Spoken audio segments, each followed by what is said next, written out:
Hello guys, my name is Eduardo and today we're going to learn about the passive voice. Okay, if we talk about the passive voice, it's important to recognize that there's also an active voice. Okay, active voice it's actually more common in speech and writing than the passive voice. Okay, when we talk about the active voice, we are talking about the usual way in which we write things. We usually have a subject, a verb, and an object. And we call this the active voice because the subject is usually doing the action described by the verb. Okay? So the passive voice must be different. In the passive voice, the subject is not going to do the activity of the verb. How are we going to do this? Well, I'm going to give you 3 simple steps to change any active voice into a passive voice. The first step will be to eliminate the subject of the active voice and then use the object as the passive subject. Okay? Step number 2, you're going to include verb to be in whichever tense is the active voice. If your active voice is in the present simple, then you use the present simple of verb to be.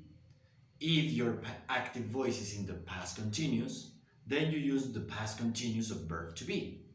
And if your active voice is using a modal verb, then you use the same modal verb in the passive voice. Finally, step number 3 is to include the past participle of the main verb in the passive sentence. Okay? There is one fourth step, which is optional.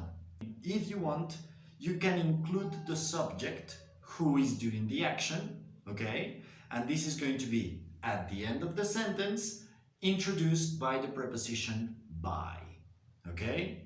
This is completely optional, okay? So if you want to focus on the subject or if you want to mention the subject, it's okay, but it's not necessary. Without it, you already have a complete passive sentence. Now, this is grammar, but pragmatically speaking, when do we use the passive voice?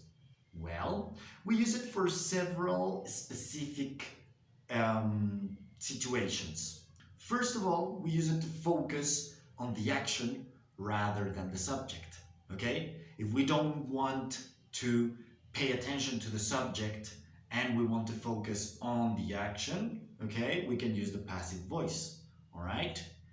Sometimes we are going to do this. We are going to eliminate the subject because we don't know who the subject is, or we really don't care about the subject. Sometimes the subject is obvious, okay? Another use for the passive voice will be when we want to deliberately avoid taking responsibility.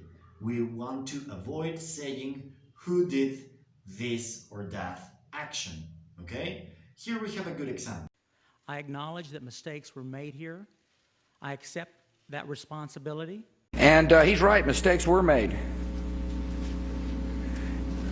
And I'm frankly not happy about them. No one is blameless here. It costs so much money to pay for these campaigns that mistakes were made here. There may be a situation here in which a serious mistake was made. Clearly mistakes were made. There were mistakes made in Iraq for sure. Finally, in some writing, okay, sometimes the passive voice is considered a little bit more impersonal or formal, okay? Or sometimes we use it to vary the style, okay? Don't forget to like and subscribe. See you later, guys.